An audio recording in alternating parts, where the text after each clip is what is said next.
मैं MIM floor leader Akbaruddin Owaisi साहब से मैं ये गुजारिश करना चाहता हूँ, ये जिस्ट ऑफ द 4 वॉल्यूम्स जो सरकार ने जितना कोशिश की है, मेहनत की है, सब कुछ कंपेल कर दे के in the shape of statement we have given all the detail. Though if you are not satisfied with this statement, if you need more information, there are 4 volumes. 3 volumes are for process. 4th volume is each individual data. I cannot disclose 4th volume or I cannot table that details. Why? Because the 4th volume is each individual data. It is contractual agreement between government and individual. So Data Privacy Act is there. I cannot disclose without their permission. If they give permission, I can table that report. Other than that data 4th volume where the individual's information is there, other than 3 volumes, I am ready to table that 3 volumes of the data. I don't have any issues. इसमें हेरा फेरी कुछ नहीं है, हम लोगों का कुछ hidden agenda भी नहीं है, हम लोग ट्रांसपेरेंट से ये जो काम कर रहा है, ये आज भी आप लोग पूछे नहीं, हम लोग खुद ये पूरा कार्रवाई किए, हम लोग कैबिनेट में पास किए और उसके बाद असेंबली में टेबल किए। ये हमारा after all integrity and credibility. हम लोग किसी को छुपाने के लिए आधा इंफॉर्मेशन देके बाकी का आधा छुपाने का नहीं है। Only we are worried about privacy act, that's all. Other than हम लोगों को कुछ नहीं है। आज भी ना अपोजिशन पूछे नहीं, ना किसी ने पूछा भी नहीं।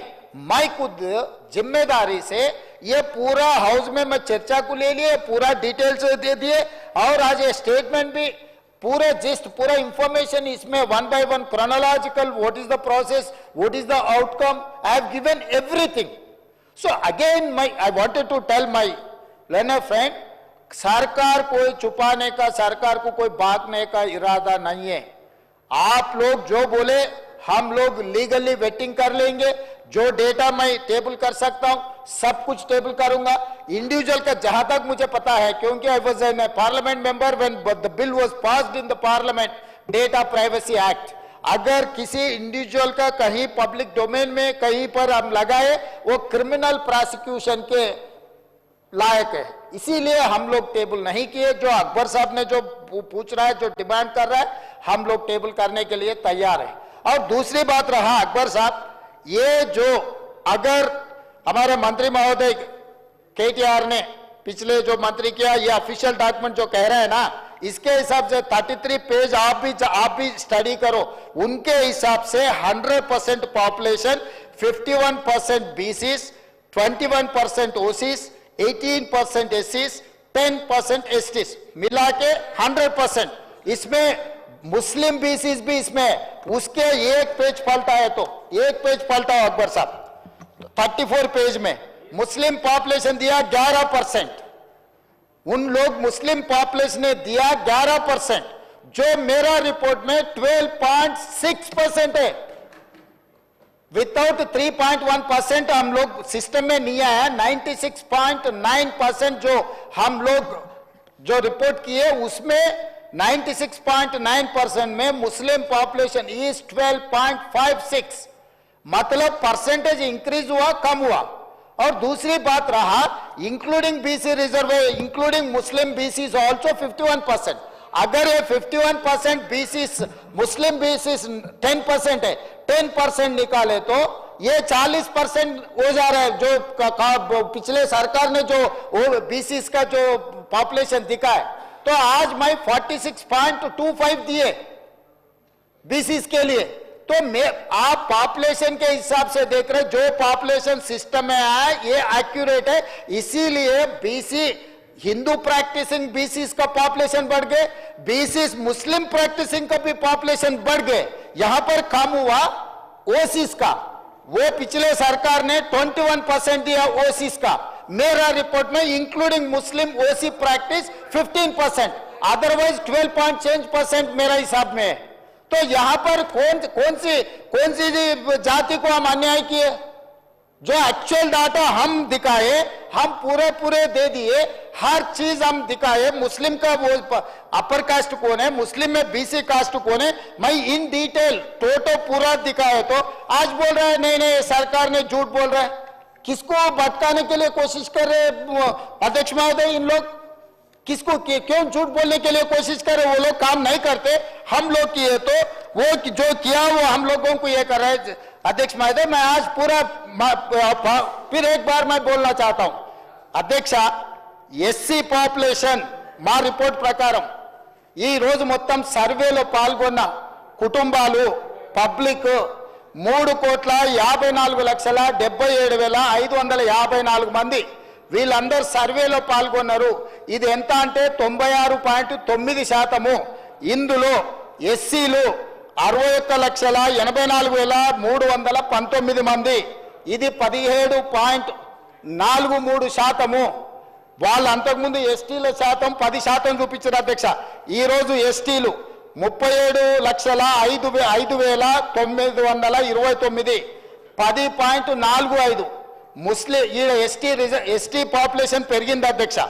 బీసీలు మొత్తం బీసీల పాపులేషన్ అధ్యక్ష 1,64,09,179 మంది అధ్యక్ష. ఎంతలో 3,54,00,000 మందిలోనే 46.25% అధ్యక్ష. అదేవిధంగా ముస్లిం మైనారిటీలు బీసీ ప్రాక్టీస్ చేసేవాళ్ళు, బీసీల కింద ఉన్నవాళ్ళు 35,76,588 10.08. ఈ 46.25% 10.08% కలిపితే 56.33% అధ్యక్ష. ఈ రోజు మొత్తం ఈ రాష్ట్రంలో ABCDE 5 కేటగిరీల కింద ఉన్న బీసీలు 56.33%. గత ప్రభుత్వం ఇచ్చిన రిపోర్టు 51% అధ్యక్ష రిపోర్ట్ ఉంది. 51% గత ప్రభుత్వం ఇస్తే వాళ్ళందరికీ ABCD కేటగిరీ మొత్తం కలిపి ఈ రోజు నా ప్రభుత్వం చేసిన పక్కా లెక్కల ప్రకారం 56.33% వచ్చింది. రాజకీయ ప్రయోజనాల కోసము అవగాహన రాహిత్యంతో అర్థం పర్థం లేని మాటలు రోడ్డు మీద ఎవరో మాట్లాడితే అవి తీసుకొచ్చి 9.5 సంవత్సరాలు నేను మంత్రిగా పనిచేసిన అని గప్పాలు కొట్టే వ్యక్తి వాటిని తీసుకొచ్చి ఇక్కడ మాట్లాడుతుండు. ఆ రోజు నేను మాట్లాడింది మీరు ఎంగేజ్ చేసిన వాళ్ళు ఎవరో మీ దగ్గర డేటా ఉందా? మీరు ప్రైవేట్ కాలేజీలలో అటెండర్ల నుంచి చిన్న వాళ్ళని ఎవరినో ఊరు పేరు లేని వాళ్ళతో మీరు చేయించారు. 12 గంటలలో చేయాలని గొప్పల కోసం గప్పాల కోసం చేసిరు. మీరు లిమ్కా బుక్ రికార్డుల కోసం చేసిరు. లిమ్కా బుక్ రికార్డుకు పంపించి వీళ్ళు గొప్పలు పొడిచిండ్రని లిమ్కా రికార్డుకు వీళ్ళు డేటా ఇస్తారు కానీ క్యాబినెట్కి ఇవ్వరు, తెలంగాణ అసెంబ్లీకి ఇవ్వరు అధ్యక్ష. వీళ్ళు ఇచ్చిన డేటా అధ్యక్ష ఇది లిమ్కా బుక్ రికార్డుల కోసం లిమ్కాకు పంపించుకురు వీళ్ళు పొడిచిండ్రని. 10 సంవత్సరాలు ఎందుకు దాచిపెట్టిండ్రు అధ్యక్ష? ఎందుకు ఈ సభలో పెట్టలేదు? ఎందుకు క్యాబినెట్లో పెట్టలేదు? అంటే మంత్రుల మీద నమ్మకం లేదు, ప్రజాప్రతినిధుల మీద నమ్మకం లేదు, ప్రజల మీద నమ్మకం లేదు. మీరు మీ దగ్గర దాచిపెట్టుకొని మీ కుటుంబమే సమాచారాన్ని అడ్డం పెట్టుకొని అన్ని రకాల అరాచకాలు చేసి ఈరోజు ప్రభుత్వం చిత్తశుద్ధితోని ఒక మంచి పాలసీని తీసుకొచ్చినప్పుడు ఆ విషయం మాట్లాడుకుంటూ 10 సంవత్సరాలు మీరు చేసిరు. లిమ్కా బుక్ రికార్డ్స్కి అవసరం ఉందా అధ్యక్ష? ఇది లిమ్కా రికార్డ్స్ ఈరోజు బీసీలకు న్యాయం చేస్తుందా? అంటే ఎట్లా తయారైంది అధ్యక్ష? అంటే వీళ్ళు ఎంతసేపు ఉన్నా ఉద్దర గప్పాలకు అలవాటు పడ్డారు అధ్యక్ష. ఎక్కడికక్కడ పొగడ్తల కోసం పేపర్లలో టీవీలలో నేను సెల్ఫీ దిగుతా, సెల్ఫ్ డబ్బాలు కొట్టుకుంటా, ఇవన్నీ నన్ను నువ్వు పోగుడు, నిన్ను నేను పోగుతా, నా ఇప్పు నువ్వు గోకు, నీ ఇప్పు నేను గోకుతా. ఎంతకాలం ప్రజల్ని మోసం చేస్తారు అధ్యక్ష? మాట్లాడలేకపోవచ్చు అక్కడ ఉన్న మా బీసీ మిత్రులు, కానీ వాళ్ళ మనసుకు తెలియదా ఈరోజు ఈ ప్రభుత్వం చేస్తున్న ప్రయత్నం? ఎవరైనా ఈరోజు ప్రతిపక్షాలు డిమాండ్ చేసిందా అధ్యక్ష మమ్మల్ని? మేం బాధ్యత తీసుకొని ఈ ప్రక్రియ మొత్తం పూర్తి చేసి మంత్రివర్గంలో పెట్టి ఆమోదింపజేసి సభలో పెట్టి సభ ద్వారా మొత్తం దీన్ని ఆమోదించి వాళ్ళందరికీ స్థానిక సంస్థలలో కాకుండా విద్య ఉద్యోగ ఉపాధి అవకాశాలలో రిజర్వేషన్లు పెట్టాలని మేం తాపత్రయపడుతుంటే మమ్మల్ని తప్పు పట్టేది ఏంది అధ్యక్ష? ఇదెక్కడ న్యాయము? ఇదెక్కడి పద్ధతి? మీ కుటుంబానికి నచ్చకపోతే ఇక బలహీన వర్గాలకు అసలు ఏం మంచి జరగొద్దా? ఈరోజు ఈ డాక్యుమెంట్ మీద నేను ఒకవేళ వాళ్ళు చర్చకు పెడదామంటే రేపు ఎప్పుడు చర్చకు పెడదామో చెప్పమని ఉంది అధ్యక్ష. దీనికి ఉన్న సాంకేతికత ఏంది, దీన్ని చేసింది ఏంది, దీన్ని ఎక్కడ కంప్యూటరైజ్ చేసిండ్రు, ఎక్కడి నుంచి తీసుకొచ్చిండ్రు, ఇదంతా ఇప్పటి వరకు ఈ డాక్యుమెంట్ అనేది ఏదో ఒక వెబ్సైట్లో ఎవరో పెడుతున్నారు. ఇది అధికారికంగా నేను ఎందుకు కోట్ చేయలేదంటే వాళ్ళు రేపు ఇది చేస్తే నువ్వు ఎక్కడి నుంచి తెచ్చినావు అని అడుగుతారు. సోర్స్ ఆఫ్ డాక్యుమెంట్ నేను చెప్పలేను. ఇప్పుడు 9.5 సంవత్సరాలు మంత్రిగా పనిచేసిన ఆయన ద గ్రేట్ ఆయన ఎవరో మంత్రి గారు చెప్పినందుకు ఇప్పుడు ఇది అఫీషియల్గా నేను మాట్లాడుతున్నా అధ్యక్ష. ఇది ఎక్కడ పబ్లిక్ డొమైన్లో అధికారిక వెబ్సైట్లలో లేదు. కేవలం ఆ కుటుంబం వాళ్ళ ట్రెజరీలో పెట్టుకొని ఎన్నికలు వచ్చినప్పుడు ఈ వివరాలను వాడుకొని వాళ్ళు రాజకీయం చేసిరు. మేము అట్లా చేయడం లేదు. అక్బరుద్దీన్ ఓవైసీ గారు ఏదైతే ఈ నివేదికను అడిగినరో, నివేదిక 4 వాల్యూమ్ల రూపంలో ఉంది. 3 వాల్యూమ్స్ ప్రక్రియ విధానము చేపట్టింది, డీటెయిల్స్ ఉన్నాయి. 4వ వాల్యూమ్లో మాత్రం ఇండివిజువల్ వివరాలు ఉన్నాయి అధ్యక్ష. ఇండివిజువల్ వివరాలు ప్రజలకు ఇవ్వడానికి వీలు లేదు. ప్రభుత్వానికి ఆ వ్యక్తికి మధ్యలో ఉన్న సమాచారము ప్రభుత్వం కాబట్టి ప్రభుత్వం మీద నమ్మకంతో ఇచ్చారు. ప్రభుత్వం కస్టోడియన్. ప్రభుత్వం cannot disclose every document, every detail to every individual. So దయచేసి అక్బరుద్దీన్ ఓవైసీ గారిని అర్థం చేసుకోమని నేను అడుగుతున్నా. ఇండివిజువల్ డేటా కాకుండా మీకు ఏం కావాలన్నా మొత్తం ఇస్తాం, కంపెల్ చేసి టోటల్గా రిపోర్ట్ ఇస్తాం. మీకు ఇంకేమైనా అనుమానాలు ఉంటే కూడా నివృత్తి చేస్తాం. దయచేసి బీసీల జనాభా పెరిగింది మా సర్వేలో, మైనారిటీల జనాభా పెరిగింది మా సర్వేలో. మేము పక్కా సమాచారాన్ని సేకరించినాము. 2011 తర్వాత జనాభా లెక్కలు జరగలేదు. జనాభా లెక్కలు కూడా కేంద్ర ప్రభుత్వం ఇచ్చిన ఒక అంచనా ప్రకారం ప్రతి సంవత్సరం 1.20 మాత్రమే పాపులేషన్ పెరుగుతూ వచ్చింది. పాపులేషన్ అనేది స్టెబిలైజ్ అయిపోయింది. చచ్చిపోయేటోళ్లకు పుట్టేటోళ్లకు ఉన్న గ్యాప్ లిమిటెడ్ ఉంది. Only 1.2% only the population is increasing year by year. That is why 2011 the population is 3.50 crore plus. Today the population is 3.70 crore plus. That's all. This is what actual report. Why should I reduce the population? What is the point? నాకు పోయేదేముంది? ఈరోజు 56% బీసీలు అని చెప్పిన, 3 లక్షల కుటుంబాలు రాలేదని చెప్పిన, 3 లక్షల కుటుంబాలు ఈజ్ ఈక్వల్ టు 16 లక్షల జనాలు. సో ఈ ప్రభుత్వానికి దాపరికం లేదు. ఒకవేళ నిజంగానే అబద్ధాలు చెప్పాలనుకుంటే వాళ్ళ సమాచారం ఈయనల గురించి నేను ఎందుకు చెప్తుంటే అధ్యక్ష? మీరు ఈరోజు మాట్లాడుతున్న మొత్తం నేను ప్లే చేసిన డాక్యుమెంట్తోనే మాట్లాడుతున్నారు. దయచేసి ప్రాసెస్ను మీరు తప్పు పట్టకండి, ప్రభుత్వ చిత్తశుద్ధిని తప్పు పట్టకండి. ప్రభుత్వం ప్రాసెస్ని పర్ఫెక్ట్గా చేసింది, ప్రభుత్వానికి చిత్తశుద్ధి ఉంది. దీన్ని ముందుకు వెళ్ళేటప్పుడు ఆ బలహీన వర్గాలకు ఎట్లు ఉపయోగిద్దాము, ఇంకా పకడ్బందీకి ఎట్లా అమలు చేద్దాము, రేపు జరగబోయే జనాభా లెక్కలలో దేశం మొత్తము బలహీన వర్గాల లెక్కలు ఎట్లా తీద్దాము, దానికి మీరు సూచన చేయండి, సలహాలు ఇవ్వండి, సహాయం చేయండి. మీరు అందరూ అండగా నిలబడితే తెలంగాణ ముఖ్యమంత్రిగా కేంద్ర ప్రభుత్వంతో నేను కొట్లాడతా. వెళ్ళి రాహుల్ గాంధీ గారికి చెప్తా, పార్లమెంట్లో నిలదీయండి, తెలంగాణ చేసింది దేశమంతా ఇట్లా చేయమని చెప్పుండ్రని.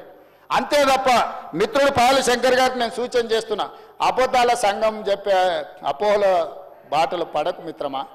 ఇక్కడ ముఖ్యమంత్రి ఉన్నాడు, ఎప్పుడు కావాలన్నా అప్పుడు కలుస్తా నేను. మీకు ఏం కావాలన్నా మీకు అనుమానాలు ఉంటే నివృత్తి చేస్తా. నేను ఎప్పుడో ఒకసారి అమావాస్య పుణ్యానికి బయటకు కనిపిస్తాను కాదు, 24 గంటలు అందుబాటులో ఉంటాను. నీకు తెలుసు, నీ మిత్రులకు తెలుసు. నేను నచ్చినా నచ్చకపోయినా, ఒకవేళ నేను వ్యక్తిగా నచ్చవచ్చు నచ్చకపోవచ్చు, కానీ నేను మీ అందరికి అందుబాటులో ఉన్న ప్రజాప్రతినిధులకు 14 నెలలలో ఏ ఒక్కరోజైనా నేను సెలవు తీసుకున్నానా? ఏ ఒక్కరోజైనా ఎవరైనా వస్తే కలవలేదా? కాబట్టి ఈరోజు ఈ సమాచారానికి సంబంధించి కూడా మా మంత్రివర్గం, కమిటీ చైర్మన్, లేకపోతే మా డిప్యూటీ సీఎం గారు, మా లెజిస్లేటివ్ ఆఫీస్ మినిస్టర్ గారు, అదర్వైజ్ ఆఫీసర్స్, మీరు ఏం కావాలన్నా సభలోనే కాదు సభ తర్వాత కూడా మీరు రాండి. ఫైనల్గా నా సూచన ఏంటంటే, ఎవరైతే ఇందులోకి రాలేదో, ఈ సర్వేలో భాగస్వాములు కాలేదో, ఇప్పటికైనా జనజీవన స్రవంతిలోకి రాండి. చంద్రశేఖరరావు గారికి, తారక రామారావు గారికి, హరీష్ రావు గారికి నేను విజ్ఞప్తి చేస్తున్నా, దయచేసి మా శ్రీనివాస్ యాదవ్ గారి మనసును అర్థం చేసుకోండి. ఆయన మనసు, ఆ పక్కలున్న మా మిత్రుడు గంగుల కమలాకర్ కూడా బాధపడుతున్నాడు. అరే మా బీసీల కోసం ఒకసారి లెక్కలేసినప్పుడు మా సార్ లెక్కలకి వస్తలేడు, ఎల్లుండి పొద్దుగాల మేము ఏం మాట్లాడతామని. దయచేసి నేను మిమ్మల్ని కోరుకుంటున్నా మిత్రులారా, దీంట్లో వ్యక్తిగా లేకపోతే పార్టీగా లిమిటెడ్ మేమేదో లాభం ఆపేక్షించి చేస్తలేం. ఒక మంచి పనికి ముహూర్తం పెట్టినాము. ఈ మంచి పనికి అందరు సహకరించండి. మీ నాయకులకు కూడా చెప్పండి, డిఫర్ అయితే డిఫర్ కానివ్వండి, నేను డిఫర్ అయ్యేదాన్ని నేనేం ప్రశ్నిస్తలేను. కానీ ప్రభుత్వం చేపడుతున్న ప్రక్రియను వాళ్ళు పాల్గొనకపోతే మొత్తం ప్రక్రియ మీదనే అనుమానం వస్తుంది. దాంతో ప్రక్రియ మొత్తం నిష్ప్రయోజనమైంది. ఏ ఆలోచన ఏ ఉద్దేశం బలైన వర్గాలకు ఉందో మా మిత్రుడు గంగ్ల కమలాకర్ గారికి మా శ్రీనివాస్ యాదవ్ గారికి ఏదైతే ఉందో ఆ పర్పసే డిఫీట్ అవుతున్నది. పర్పస్ను డిఫీట్ చేయకండి. పొలిటికల్గా నాతో డిఫర్ అయితే డిఫర్ కాండి. I do agree. I have my own platform, you have your own platform. You can argue on your platform, I can argue on my platform. But the purpose is something different from politics. ఇది రాజకీయాల కంటే అతీతమైన ఒక మంచి ఉద్దేశంతోనే ప్రభుత్వం చేపట్టింది. దయచేసి నేను నచ్చలేదనో లేకపోతే అడిగిన వివరాలు ఇస్తే మీకేమన్నా వ్యక్తిగతంగా ఇబ్బంది వస్తుంది అనుకుంటే రేపు ప్రజలకు జవాబు చెప్పాల్సి వస్తుంది, నాకు కాదు. ఈరోజు తెలంగాణ సమాజంలో ఉన్న 56% బలహీన వర్గాలకు ఈ సమాచారాన్ని ఇవ్వని ప్రజాప్రతినిధులు సమాధానం చెప్పాలి. వాళ్ళ నియోజకవర్గంలో ఉన్న ఓటర్లకు ఆ బలహీన వర్గాలు ఓట్లు లేకుండా మేము ఎమ్మెల్యేలు అయినామని చెప్పగలరా అధ్యక్ష? ఆ ధైర్యం ఉందా? ఇవాళ బలహీన వర్గాలు దళితులు నాకు ఓటేస్తే నేను ఎమ్మెల్యే ఇక్కడ కూర్చున్నా అధ్యక్ష. ఇవాళ ఈ ముఖ్యమంత్రి అయినా అంటే ఆ బలహీన వర్గాల ఆ దళిత గిరిజన వర్గాలు మనల్ని గెలిపిస్తూ వచ్చినాం. మీరు ఎమ్మెల్యేలు అయిందా? ఆ బీసీల ఓట్లు లేకుండా ఎమ్మెల్యేలు అయినరా? ఇవాళ బీసీల లెక్కలేసినప్పుడు మేము సర్వేలో పాల్గొనము.